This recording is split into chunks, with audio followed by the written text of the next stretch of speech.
Hello everyone, आज हम लोग पढ़ेंगे क्लास 12 केमिकल कैनेटिक्स के सारे एग्जाम्पल की एनालिसिस। तो सबसे पहले एग्जाम्पल फर्स्ट की बात करते हैं। इसमें देखो क्या दे रखा है, आपको सारे कंसंट्रेशन दे रखे हैं, किसी एक रिएक्शन हो रही है, इसको एक्वस ले लेंगे, इसको एक्वस ले लेंगे, ठीक है। और जो हमारा रिएक्टेंट दे रखा है, इसी की वैल्यू आपको दे रखी है, देखो, ठीक है। तो टाइम आपको सेकंड दे रखा है, इंटरवल ऑफ टाइम भी दे रखा है, इस टाइम पर इतना आ रहा है, इस टाइम पर इतना आ रहा है, ठीक है। तो यहाँ से आप क्या नहीं निकाल सकते, delta R upon delta T निकाल सकते, जिसको कहते हैं रेट ऑफ डिसअपियरेंस। कुछ टर्म आएगा रेट ऑफ अपीयरेंस, उसमें निगेटिव और इसका जो कॉफिशिएंट होता है स्टिक्योमेट्रिक कॉफिशिएंट, वो उसमें इक्वेट नहीं किए जाते हैं। बस ये ध्यान रखा, rate of appearance, rate of disappearance. सीधे साधे आपको कुछ नहीं करना है, एवरेज रेट निकालना है। तो आपको फाइनल वैल्यू निकल लेनी है और इनिशियल वैल्यू का ग्राफ बना देना है, बस, ठीक है। जैसे आपको यहाँ देखो बताया, बनाया भी गया, कुछ नहीं करना, आपको इसमें टाइम लेना है और आपको कंसंट्रेशन आपको गिवन है, ठीक है। तो सबका आपको इंटरवल निकालना है, इस केस के बीच का इंटरवल, इस केस के बीच का, जैसे आपको पीछे दे रखा है, तो उसके हिसाब से आप उसका इंटरवल निकालना है। और रिएक्टेंट में जो कितना डिफरेंस आ रहा है, रिएक्टेंट में कितना डिफरेंस आ रहा है पर यूनिट उस इंटरवल में, बस आपका रेट ऑफ डिसअपीयरेंस मिल जाएगा। Thank you. नेक्स्ट बात करते हैं, नेक्स्ट एग्जाम्पल की बात करती हैं। इस एग्जाम्पल में क्या कह रहा है, आपको ये रिएक्शन दे रखी है, ठीक है। तो N2O2 5 का किसी टाइम पर, मतलब टाइम 0 होगा तो उसका कंसंट्रेशन कितना है, इनिशियली 2.33, ठीक है। और बाद में इतने मिनट्स बाद उसका जो रिडक्शन है, वो उसका जो कंसंट्रेशन है इतना बचता है इतने टाइम के बाद। तो यहाँ से हम रेट निकाल सकते हैं इसका। तो इसका रेट हम ऐसे निकाल सकते हैं, 1/2 इसका स्टोइकियोमेट्रिक कोफिशिएंट करेंगे और इसका रेट निकालेंगे तो इतना रखेंगे। यहाँ से आपका रेट, एवरेज रेट आ जाएगा उसका। तो एवरेज रेट हम पर मिनट भी ले सकते हैं, पर सेकंड भी ले सकते हैं, पर आवर भी ले सकते हैं, ठीक है। तो ये सबकी आपको देखो यूनिट से पता लग रहा है किसमें क्या दे रखा है, ठीक है।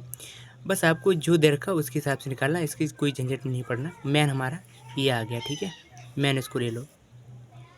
फिर क्या पूछा, इट मी रिमेंबर दैट, क्या पूछा, rate of production of NO2। तो यहाँ से रेट ऑफ प्रोडक्शन की बात करें, रेट ऑफ प्रोडक्शन हो, रेट ऑफ अपीयरेंस की बात करें, तो उसको हम ऐसे लिखेंगे। अब रेट ऑफ, इसको कहते हैं रेट ऑफ प्रोडक्शन। तो मतलब जो रेट आया उसमें आपको स्टोइकियोमेट्रिक कोफिशिएंट का मल्टीप्लाई करना है। ये हमारा रेट ऑफ एवरेज रेट था जो अपीयरेंस का, उसमें कर देंगे 4 का मल्टीप्लाई, क्योंकि स्टोइकियोमेट्रिक कोफिशिएंट इसका 4 है, करेंगे आपको ये आ जाएगा, ये आ जाएगा हमारा rate of production. Next example बात करें। नेक्स्ट एग्जाम्पल में कुछ नहीं कह रहा है, calculate the overall order of reaction.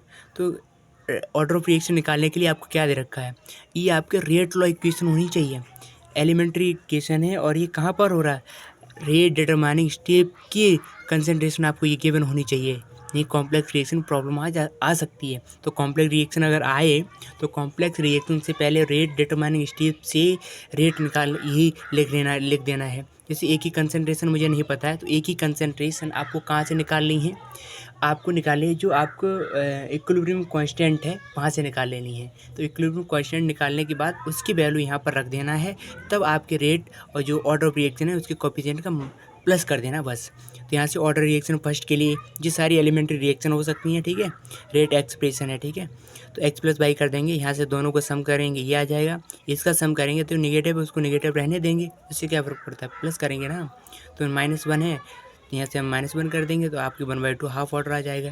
Next example बात, तो यहाँ से देखो ध्यान रखना है कि यहाँ क्या कह रहा है, example 4, identify the reaction of order, यानी कि आपको यूनिट देख करके बतानी है कि वो किस ऑर्डर की रिएक्शन है। तो यहाँ से आपको कुछ नहीं करना है, देखो यहाँ पर क्या दे रखा, हम कौन सी वैल्यू लगाएं n की कि आपको ये मिल जाए L लीटर मिलीलीटर 1 -1। अगर हम 2 लगा दें 2, तो जो पॉजिटिव है वो नेगेटिव हो जाएगा, नेगेटिव है, आपको ये वाला फॉर्मूला ध्यान रखना है, वो लीटर 1 - n करेंगे सेकेंड इनवर्स। तो अगर हमें 2 लगा दें तो ये वाली हमें यूनिट मिल जाएगी ना। जब ये वाली यूनिट मिल जाएगी तो हम उसको ये कह सकते हैं ना, ये सेकंड ऑर्डर की रिएक्शन है। अब सेकंड बात करें, अगर हम इसकी जगह पे 1 रख दें, 1 रख दें, इसकी वैल्यू पूरी 1 हो जाएगी ना, पूरी 1 हो जाएगी सेकंड इनवर्स। तो ये फर्स्ट ऑर्डर की रिएक्शन है, इससे आप यूनिट पता लगा सकते हैं जो रेट कांस्टेंट की वैल्यू है, ठीक है। तो इस एग्जांपल में देखो क्या कह रहा है, इनिशियल कंसिडरेशन आपको गिवन है किसी N2O5 की, initial concentration rate of reactant, ये आपको रिएक्शन है। तो यहाँ से आपको इसकी कंसंट्रेशन आपको पता है इस कंपाउंड की, ये फर्स्ट ऑर्डर रिएक्शन है, ठीक है। तो आपको देखा गया कि इतनी कंसंट्रेशन उसकी थी इस टेम्परेचर पर, ठीक है। तो concentration of N2O5 after 60 minutes, इतनी मिनट के बाद उसकी कंसंट्रेशन इतनी हो जा रही है। तो calculate the rate of constant of the reaction, तो इस रिएक्शन की मुझे क्या निकालनी है। तो इसका सीधा साधा फार्मूला होता है ln R0 minus ln RT is equal KT। तो RT तुम्हें वो रखना है जो रिएक्शन होने के बाद जो बचा हुआ है वो रखना है, ठीक है। जिससे आर टाइम जैसे 75% कंप्लीटेशन, अब कितना बचा होगा 25%, 99.9% कंप्लीटेशन हो गया तो कितना बचा होगा 0.1%, ये आपको रखना है। तो जीरो ऑर्डर के लिए क्या हो जाएगा R0 minus RT is equal KT। First order के लिए ये हो जाएगा, फर्स्ट ऑर्डर की रिएक्शन। तो मुझे ये फॉलो करना है, RT रख देना है, R0 यहाँ से टाइम, तो रेट ऑफ कांस्टेंट वैल्यू निकल आएगी। नेक्स्ट एग्जाम्पल, इस एग्जाम्पल में जो क्या कह रहा है, इसमें दे रखा है, देखो तो जो टेम्प अब तक हम कंसंट्रेशन किसी की निकालते आ रहे हैं, अब आपको प्रेशर दे रखा है, देखो है ना। इस टाइम पर आपको इतना उस कंसंट्रेशन का इतना प्रेशर दे रखा है, इस टाइम पर इतना प्रेशर हो जा रहा है उसका। तो यहाँ से क्या निकालना है आपको, फर्स्ट ऑर्डर की रिएक्शन है वो करना वही है, log ln R0 minus ln RT is equal KT, वही करना है। बट जो R0 RT की जगह पर हम कंसंट्रेशन रख रहे थे, मोलरिटी रख रहे थे, अब प्रेशर निकालना है, टोटल प्रेशर रखना है। तो आपको ध्यान रखना है जैसे हम उसको फेस कर रहे थे वैसे आपको यहाँ रिएक्शन के दौरान आपको निकालना होगा। जैसे बात करें पहले ये प्रेशर था उसका, तो जो उसका दोनों का प्रोडक्ट का कोई प्रेशर जैसे कंसंट्रेशन नहीं बनता है, ठीक है। अगर आपका प्रेशर अगर यहाँ बढ़ रहा है, तो जैसे इसकी बात करें तो बढ़ेगा तो इसका डबल बढ़ेगा। मान लो x प्रेशर बढ़ा तो 2x हो गया, ये x हो जाएगा। तो यहाँ से 2x बढ़ा तो यहाँ से कम हो जाएगा ना, 0.5 माइनस 2x, ठीक है। तो यहाँ से कम करेंगे तो ये हमारे हैं क्या उस टाइम का टोटल प्रेशर, और ये हमारा इनिशियल टाइम का प्रेशर। तो इसका पूरा मुझे प्रेशर निकालना है, तो मुझे टोटल प्रेशर निकालना है एट टाइम t। तो ये था प्रेशर, ये भी है, ये भी है, ये भी है, तो टोटल प्रेशर हमारा ये निकल आया, ठीक है। टोटल प्रेशर हमारा ये निकल आया। तो यहाँ से x की वैल्यू क्या निकल आएगी, PT माइनस 0.5, मुझे PT के ही टर्म में निकालना है, प्रेशर के टर्म में, ठीक है। तो PN2 कितना प्रेशर आ जाएगा यहाँ 0.5 माइनस 2x, ठीक है। तो मुझे प्रेशर यहीं इसी का निकालना ना N2O5 का। तो टोटल प्रेशर हमारा टोटल आ रहा था और उसमें से x इतना कम हो रहा था, तो मुझे निकालना है N2O5 का प्रेशर। ये सब का प्रेशर है, मुझे सिर्फ इसका प्रेशर, क्योंकि इसकी ही द्वारा मुझे क्या निकालना है, रेट निकालना है, ठीक है। तो इसके कंपेयर में E है उसका प्रेशर, तो इसमें x की वैल्यू रखेंगे तो आपका ये बनेगा जाके 1.5 माइनस 2 PT, ठीक है। कुछ नहीं करना, उसमें आपको PT की वैल्यू रख देना है, तो PT के टर्म में आ जाएगा। तो PT की वैल्यू रखें तो ये हमारा फाइनल प्रेशर हो गया। तो फाइनल प्रेशर हमारा ये है, इनिशियल प्रेशर आपको पता ये है। तो हम लॉग जैसे कंसंट्रेशन जैसे रखते थे R0 अपॉन RT, तो यहाँ P0 अपॉन PT रख देंगे। तो यहाँ से आपको टाइम पता ही था, और इसकी वैल्यू यहाँ से रेट कांस्टेंट की वैल्यू निकाल सकते हैं। इससे क्या पता लग रहा है जीरो ऑर्डर की रिएक्शन है। नेक्स्ट एग्जाम्पल, तो इस एग्जाम्पल में क्या कह रहा है, अगर फर्स्ट ऑर्डर की रिएक्शन है, दोनों में पूछा जा रहा है, ठीक है। अगर फर्स्ट ऑर्डर की रिएक्शन है उसका देखो टाइम आपका जो फॉर्मूला बनता है ये बनता है, आपको कुछ नहीं करना, वही लगाना है जो L, आपको ये देखना है कितने टाइम के बाद R0 कितना बच रहा है वो देखना है आपको। जैसे हम बात करें तो K की वैल्यू ये है, and find the half life reaction. तो K की वैल्यू आपको रखना है बस। तो हाफ लाइफ का मतलब क्या है, आधी उम्र हो चुकी है, मतलब आप कंसंट्रेशन भी आधा बचा होगा, तो R0 क्या हो जाएगा, R0/2 RT हो जाएगा। तो वहाँ से जब रखोगे तो आपको ये मिलेगा डायरेक्ट, ये डायरेक्ट निकल के आता है, ठीक है। तो हाफ लाइफ के लिए फॉर्मूला बन जाता है।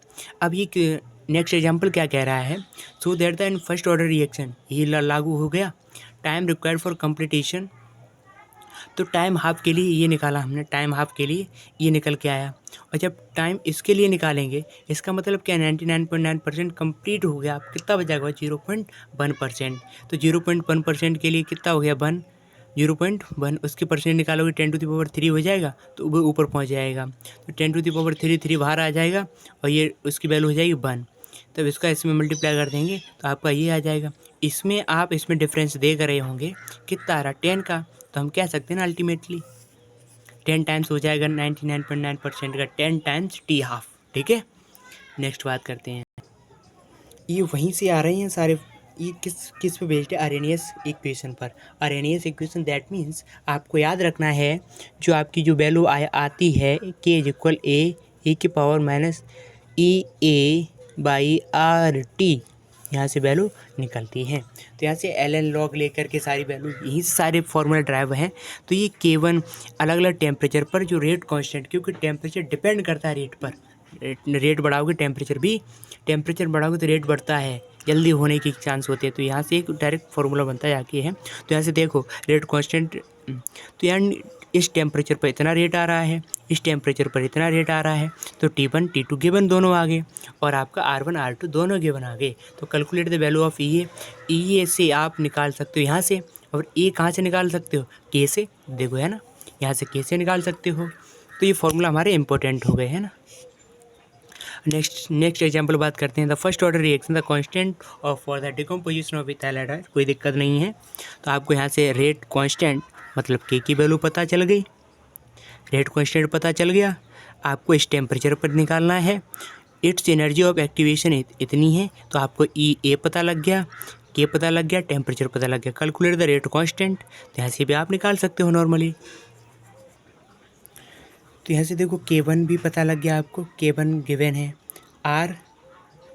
T1 भी गिवन है, T2 भी। तो इस टेम्परेचर पर रेट कांस्टेंट क्या होगा? मतलब K2 की वैल्यू निकालनी है, रेट कांस्टेंट। तो यहाँ से रेट भी पूछते तो R1 कर देते हैं, K2 की जगह पर R2 हो जाएगा, K1 की जगह पे R1 हो जाएगा। इस ऐसे एग्जाम्पल हमारे सॉल्व हो जाएंगे। करना वही वाला फॉर्मूला लगाना है, K1 की वैल्यू रख देना है, E के रख देना, T1 T2 की वैल्यू रख देना, बस आपका K2 बन जाएगा। Thank you.